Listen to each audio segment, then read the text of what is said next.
estamos de vuelta con un tema que estoy segura que les va a interesar, sobre todo a aquellas mamás, papás que están en disputa por el tema de la cuota alimentaria. En este caso, la semana pasada hablamos del índice de crianza. Un valor o una cifra que pone el valor de cuánto cuesta criar a un niño, tanto en productos, servicios, lo que necesita el chico para crecer, pero también el tiempo que le dedicamos a ello, que hasta hace un tiempo no se podía poner en números. ¿Cómo estás, Rodrigo? Bienvenido. Muy bien, ¿vos? Muchas gracias. Rodrigo Galván, de GPC Asesores Jurídicos, ustedes ya lo conocen, pero bueno, el público siempre se renueva, así que lo vamos a presentar. Muy bien, ¿sabés que la semana pasada cuando hablábamos de este fallo inédito de la jueza Marianela López, decíamos que realmente seguro es algo muy positivo para las familias, porque ahí, digamos, cierra un poquito la discusión o al menos para empezar a discutir tenemos una cifra. Sí, es una herramienta, diría yo. Es una herramienta nueva que puede ser de mucha utilidad para tener un parámetro, una cifra, como decís vos. La idea del gobierno, que es el que lo impulsó, es que sea un piso. Bien. De ahí para arriba, que este monto sirva de parámetro, pero que sea un piso, no un techo. Bien, y que sea de ahí para arriba. Y como vos dices, el trabajo que demanda el cuidado del menor, no había un parámetro claro, una herramienta con el cual cuantificarlo. Y bueno, este índice de crianza viene a ponerlo en términos económicos a ese cuidado, ¿bien? Ahí estamos viendo en pantalla justo, esto es el índice del mes de mayo, que es el que se utilizó en el caso en cuestión. Las cifras me imagino que van variando mes a mes. Exacto. Sí, el INDEC, que es el organismo al que se le encargó de elaborar el índice, lo va a ir publicando mes a mes con, obviamente, las actualizaciones, las actualizaciones es porque este índice se compone de dos cosas, básicamente. Bien, a ver, la edad, vamos a una de las edades, la más cara, a ver, de 1 a 3 años, es por la que más plata se necesita. Exacto. ¿Cómo se compone ese índice? El índice se compone de dos factores fundamentales. Primero, el valor de los bienes y servicios que necesitas para la crianza del menor, que eso es lo que generalmente se venía utilizando en las causas de familia, en los reclamos por cuota alimentaria, se graduaba casi siempre y únicamente el valor de la cuota, el valor de lo que te gastás en los bienes y servicios. La comida, ropa, zapatillas, la cuota de la escuela. Básicamente se centraba en eso. Y el índice de crianza se compone de eso, el valor de los bienes y servicios y el valor de los cuidados. Es decir, cuánto tiempo le demora o cuánto tiempo le lleva al progenitor que se hace cargo del cuidado del menor, eso ponerlo en términos económicos. Que no es cosa menor. La semana pasada le comentaba a Mauri que había leído una nota que habían hecho una comparación entre un trabajo formal full time de 8 horas al día y el amamantar a un bebé. Y era la misma cantidad de horas. Claro. Bueno, ahí vas a ver que, viste que está dividido por edades. Esto es para los menores de entre 0 y 12 años. Bien. Vas a ver, los menores de 1 año tienen un valor, de 1 a 3 años tienen otro, de 4 a 5 otro y de 6 a 12 otro valor. Bien. El valor máximo, es decir, la franja etaria de 1 a 3 años es el que te va a dar más valor porque es el que más tiempo de cuidado le lleva al progenitor. ¿Bien? Tiempo que no puede estar trabajando o haciendo otra actividad. Exactamente. O que tiene que pagar para que alguien lo cuide. Exactamente. Y esto es una herramienta que va a servir mucho para los casos en que uno de los progenitores está, como quien dice, desaparecido, no colabora en ningún aspecto, ni económico, ni en los cuidados, que muchas veces pasa. Esto está medido estadísticamente, ¿viste? Muchas veces pasa. El año pasado eran alrededor de 1.600.000 mujeres que estaban al cuidado, a cargo del cuidado, solas en la casa. Bueno, muchas veces nosotros como abogados y los mismos jueces no teníamos un parámetro para medir, para cuantificar el valor de estos cuidados. Entonces, bueno, la verdad que este progenitor que se hace cargo del menor estaba en una situación de desventaja porque no puede trabajar, es decir, no puede producir económicamente y tampoco recibía ayuda económica del otro alimentante. Bien, entonces, bueno, en los procesos de familia, vos primero tenés que pasar por una mediación. ¿Viste? Entonces, en la mediación, como es una instancia que todavía no estás ante el juez. Es decir, no tenés un juez que ya te pueda imponer una medida, un alimento provisorio, por ejemplo. Estás en una mediación que es para tratar de llegar a un acuerdo. Muchas veces no tenías un parámetro, tenías que irte a los índices. Cuando, por ejemplo, el alimentante no tiene trabajo registrado, bien, no tenés una herramienta sobre el cual agarrarte, es decir, no tiene un sueldo fijo sobre el cual agarrarte y decir, bueno, pedimos como cuota alimentaria un porcentaje del salario que recibe. Entonces tenías que pedir un monto de dinero. Se utilizaban otras herramientas, como que hiciera el pago en especie, es decir, que el alimentante pagase la cuota del colegio, los pañales, claro, bien. comprase directamente las cosas. Y esa era una manera, porque esas cosas aumentan por sí solas. Claro. Entonces ahí más o menos la ibas llevando. Pero como te digo, es todo referido a los bienes y servicios. O sea, en la mediación no tenías absolutamente ninguna herramienta para graduar, por ejemplo, el tema de los cuidados. O sea, el valor de la hora del cuidado, del trabajo de cuidar al menor, ¿viste? Bien. Entonces, yo creo que va a ser una herramienta muy productiva para esos casos, en los que uno de los progenitores está como sobrecargado y el otro no colabora en los cuidados o colabora muy poco. Entonces, bueno, poder equiparar y compensar esta situación. No quiere decir que de ahora en más siempre se aplique esto, es decir, siempre que si un matrimonio se separa y tenga hijos, el padre o la madre va a tener que pasar estas cifras que estaban recién en pantalla. Esto es, como te digo, una herramienta sobre la cual guiarse, pero cada caso tiene sus particularidades. Un papá, por ejemplo, que realmente no llega a ese monto, no va a tener que pagar, no se lo puede obligar, ¿o sí? A ver, si el juez te fija una suma, tenés que pagar. Bien. Si incumplís, estás incumpliendo una obligación legal, judicial, impuesta por un juez. Pero obviamente que el juez considera cada caso. Hay padres o progenitores que tienen mayores posibilidades económicas, bueno, todo eso lo tiene en cuenta el juez. Y obviamente también tiene en cuenta el padre que colabora más con los cuidados que aquel que no está presente con los cuidados. Bien. Eso también lo va a graduar. Y se va a servir para decir, bueno, en base a este parámetro, en cada caso decidimos. Bien, perfecto. Acá, como vos decías, tenemos un caso muy reciente de la doctora López, del primer juzgado de familia, que ya lo implementó. También en Buenos Aires ya ha sido aplicado. El gobierno en realidad le ha pedido a la Corte Suprema de Justicia que saque una acordada que implique la obligatoriedad para todos los juzgados de familia del país de aplicar el índice. Bien. Todavía la Corte no lo hace, pero están las tratativas. Es la idea que tiene el gobierno de que esto sea obligatorio y se empiece a aplicar de manera rigurosa en todo el país.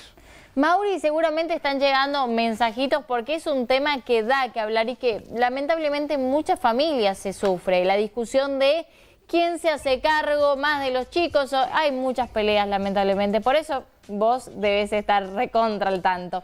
¿Tenemos preguntas, Mauri, para Rodrigo?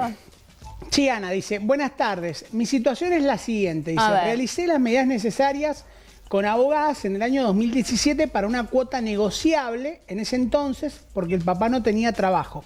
Él sigue en la misma situación y recibe una cuota de 20.000 pesos. ¿Se puede realizar nuevamente el pedido de cuota alimentaria actualizada, pero esta vez contra el abuelo, papá del progenitor, ya que, bueno, el progenitor sigue sin trabajo?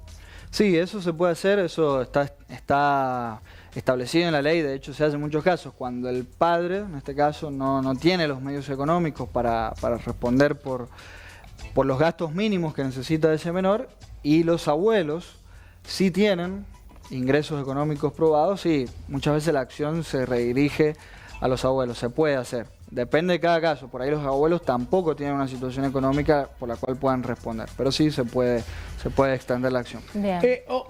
Hay muchas, ¿no? Pero dice, estoy viendo lo de la cuota alimentaria, mi hijo tiene 20 años, estudia, el padre trabaja en veladero, mi hijo vive conmigo, yo trabajo también, soy empleada pública. Bueno, pregunta sobre el tema de la cuota alimentaria y si se puede hacer en este sentido. El hijo tiene 18 años. 20 años y estudia. Sí, si estudia, el menor hasta que ya no es menor, si tiene 20, pero hasta los 25 años se le reconoce, si está en calidad de estudiante, se puede solicitar la cuota alimentaria. Bien. Sí. Otro más, dice, hola, yo estoy separada de hecho hace 14 años y nunca mi esposo me pasó la cuota alimentaria.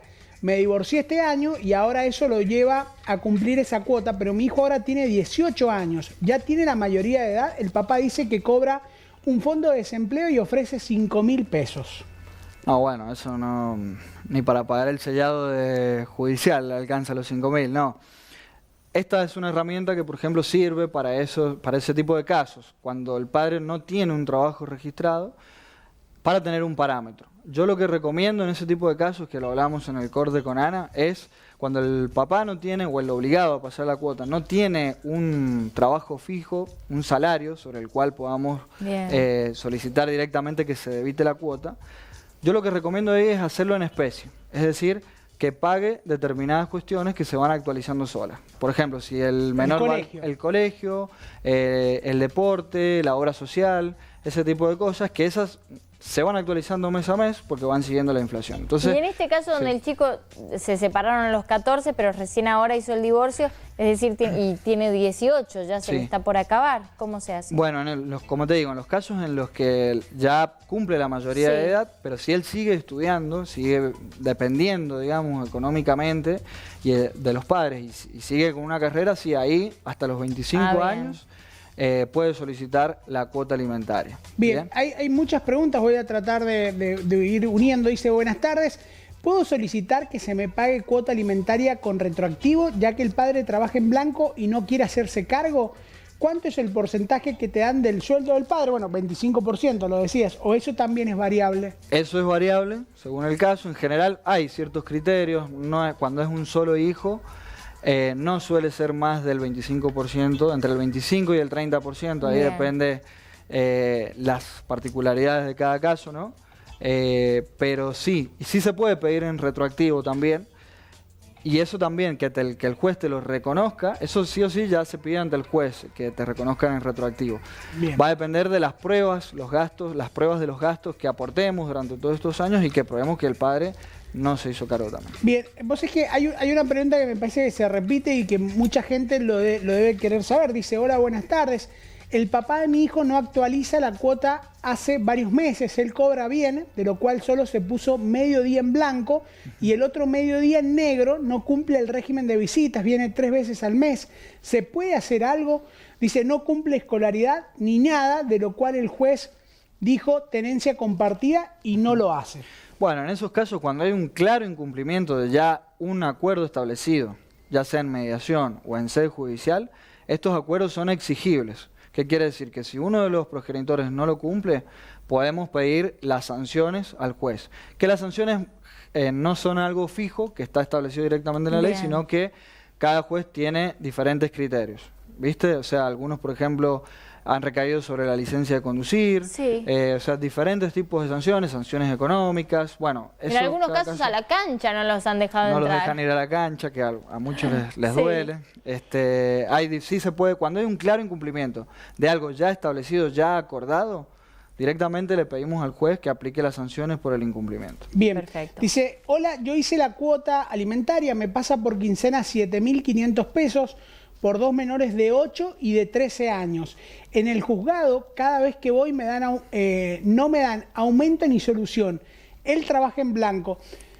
Yo supongo que lo que quiere preguntar acá es si uno tiene que reiniciar el trámite, para lograr esa actualización de cuota alimentaria. Eso se llama, muchas veces se abre un incidente que es dentro del mismo expediente, abrimos uno nuevo para, por ejemplo, un incidente de aumento de cuota, se llamaría eso. Sí.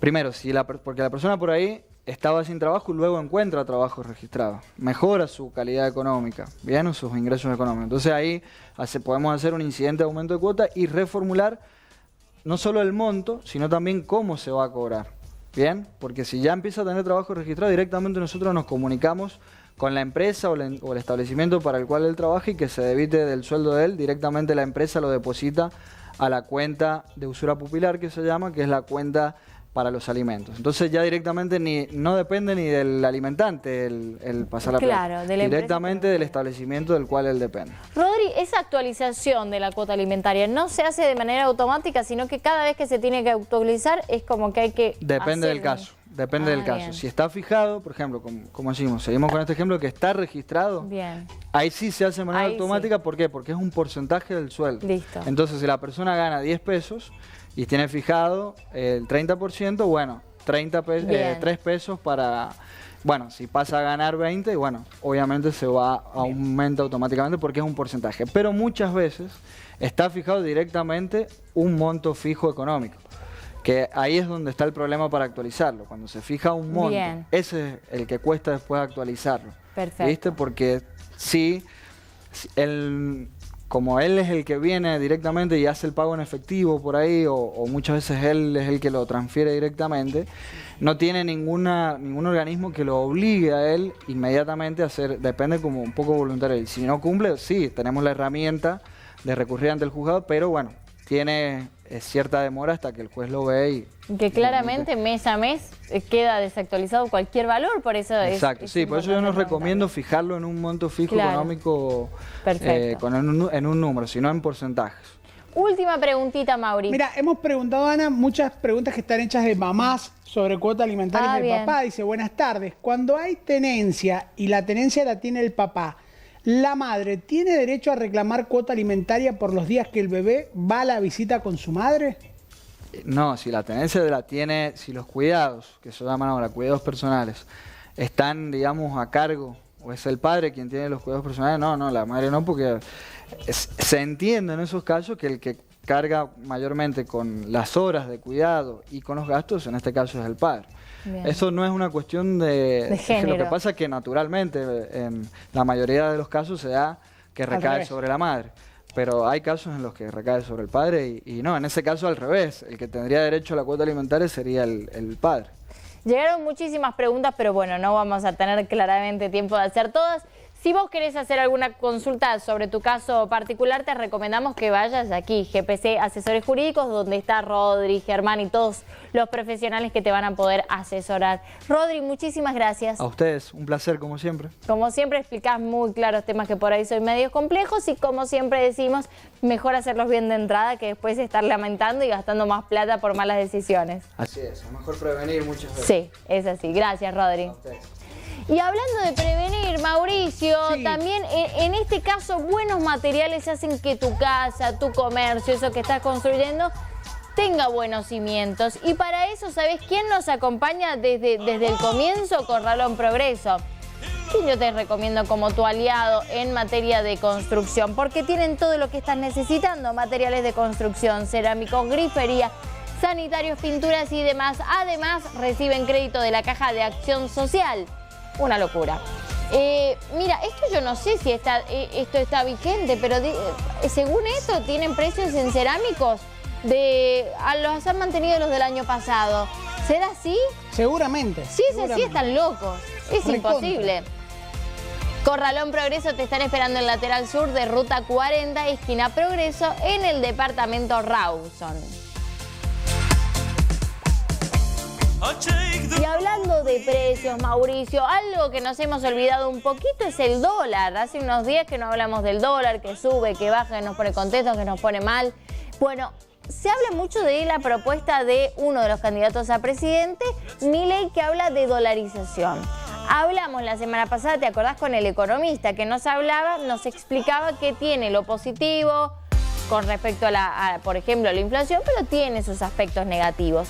Y nos dijo que se toma como modelo Ecuador y El Salvador. ¿Y sabes qué, Mauricio? ¿Qué? En el próximo bloque la vamos a tener a Norma. Ella naciste en El Salvador, ¿cierto? Vivió el proceso de dolarización. ¿Trajo dólares? ¿Trajiste dólares? No, porque vive en San Juan. O sea, que hace rato que un dólar no lo ve ni en figurita. Hay que preguntarle, hay que ver. Le vamos a preguntar, pero lo que más le vamos a preguntar es cómo se vivió socialmente, qué significó para ellos el proceso de dolarización que vivieron en el año 2000. Así que si tenés alguna consulta también para hacerle, obviamente no es economista, pero sí lo ha vivido y se le pueden preguntar cuestiones personales, sociales, ¿por qué no? Manda tu pregunta, vamos a estar hablando de eso y de mucho más en el próximo bloque. Ahora nos vamos a un corte y ya volvemos con mucho más. Yo te invito.